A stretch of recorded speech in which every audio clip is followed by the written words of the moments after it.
บายดีเด้อทุกคนโดนแล้วเนาะที่ไม่ได้ลงคลิปมันนี่พบฟอกกันคือเก่าเนาะนี่มาอยู่ต้นไห้เนาะว่าเฮามาต้นแรงเนาะมันเบิ่ง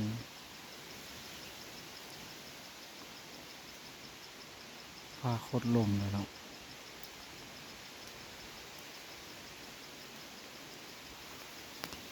ทีนี้เราก็ลองติดตามไปเบิ่งว่าจะมีตะหอกตะนกเข้ามาบ่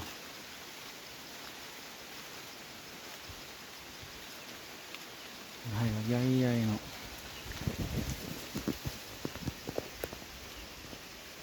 มากมันเพื่อยังหลายอยู่เนาะมาให้ที่ว่าน้อยใหญ่เนาะ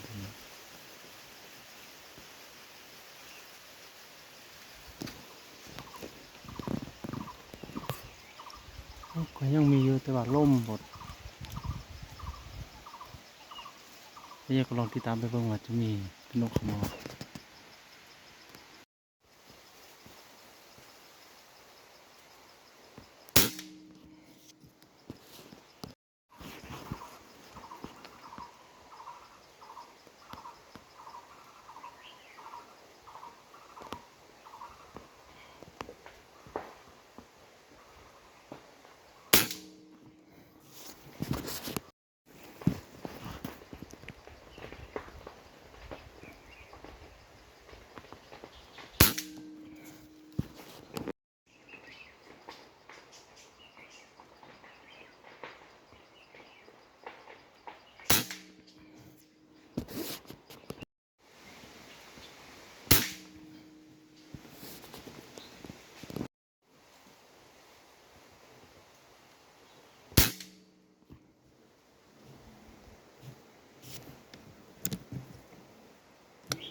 ตอนนั้น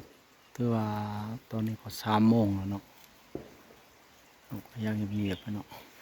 เอาลงเฮียงลงเก็บตะนกมาเนาะที่ว่าเฮายิงตกไป6-7 ตัวเนาะที่ว่าน้องซอกที่ว่าเห็นนกกินปีเนาะมาปืนคู่ใจเฮาคือเก่าเนาะแฟคเตอร์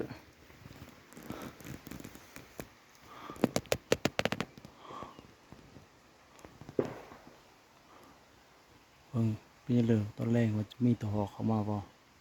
ลองติดตามกันไปเบิ่ง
เนาะถือว่าสรุปผลงานไม่ถือว่า